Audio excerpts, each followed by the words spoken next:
when was the first time you first experienced financial freedom, and what was that like for you?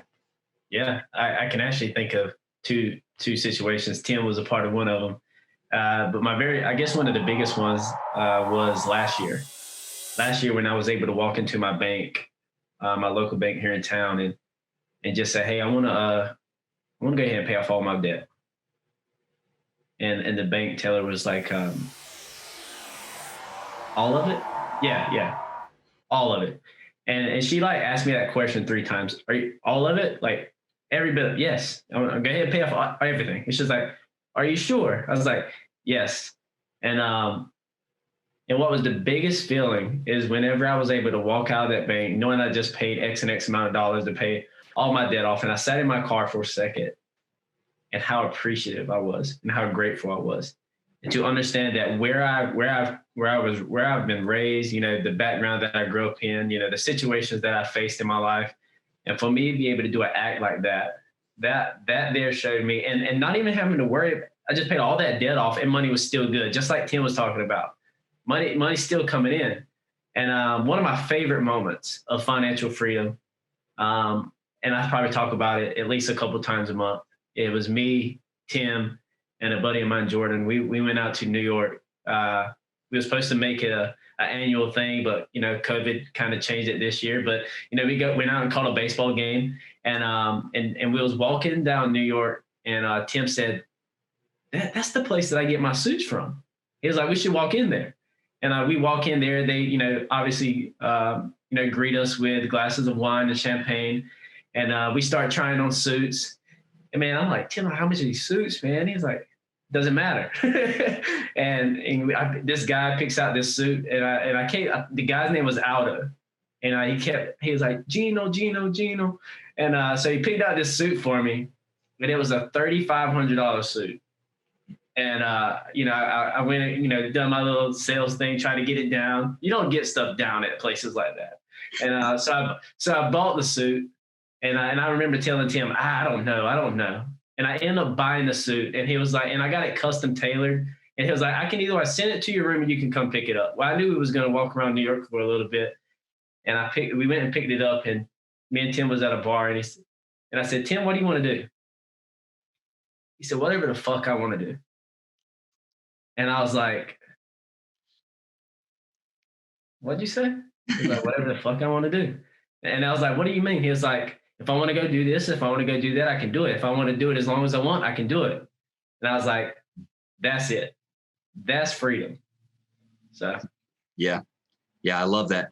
I think like what people think that, because they look at people on Instagram that they know what financial freedom is, right? Because they look at what influencers have rented for the photo shoot, right? So, but what they don't realize is they're part of the crowd. They're part of the 72% of people who in the U.S. who live paycheck to paycheck. 72% of people live paycheck to paycheck. Man, I was a freaking headliner. I went to work. My name was up. Oh, it's you. Oh, it's you. And I would get home and it's like, oh, it's you.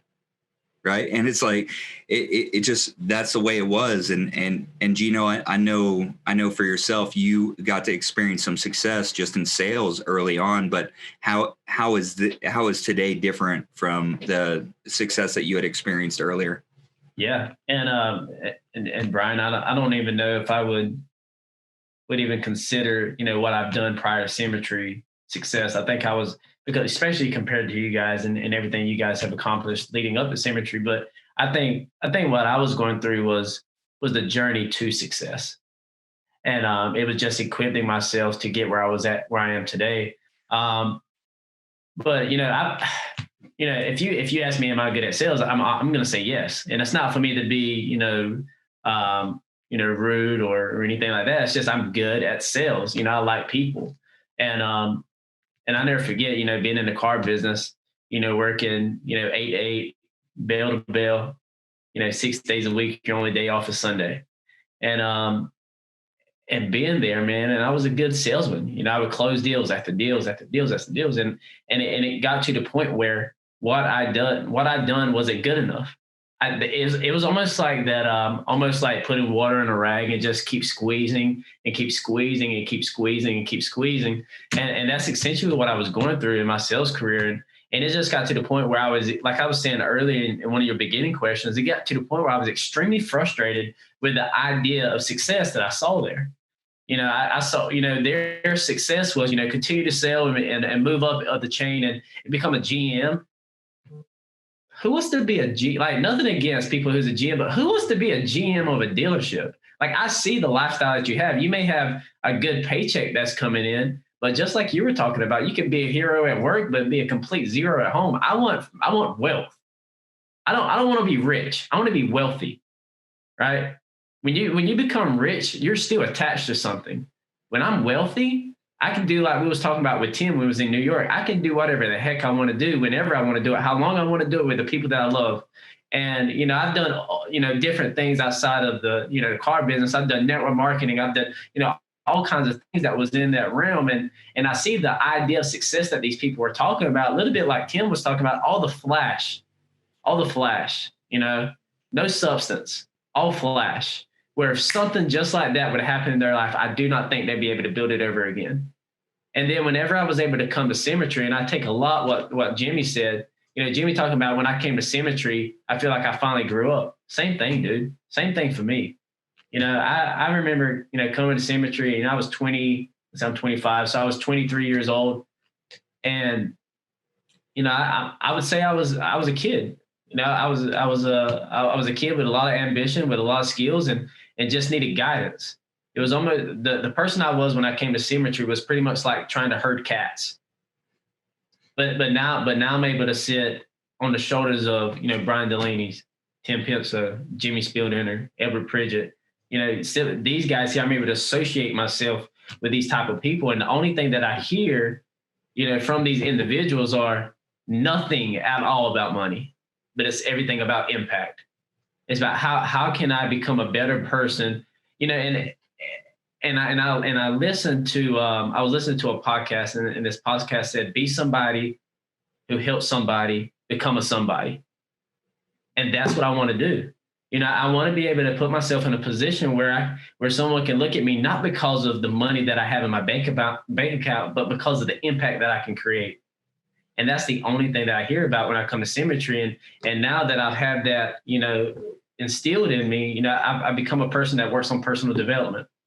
I become a person that becomes more disciplined. I become a person who's about routines and habits.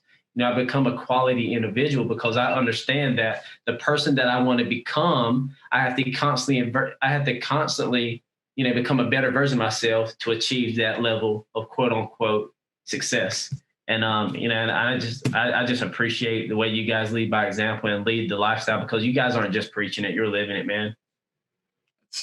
That's awesome. And likewise. All right, Gino, what are 1 to 2 of the most important mindsets or behaviors that you've cultivated in order to be successful and wealthy?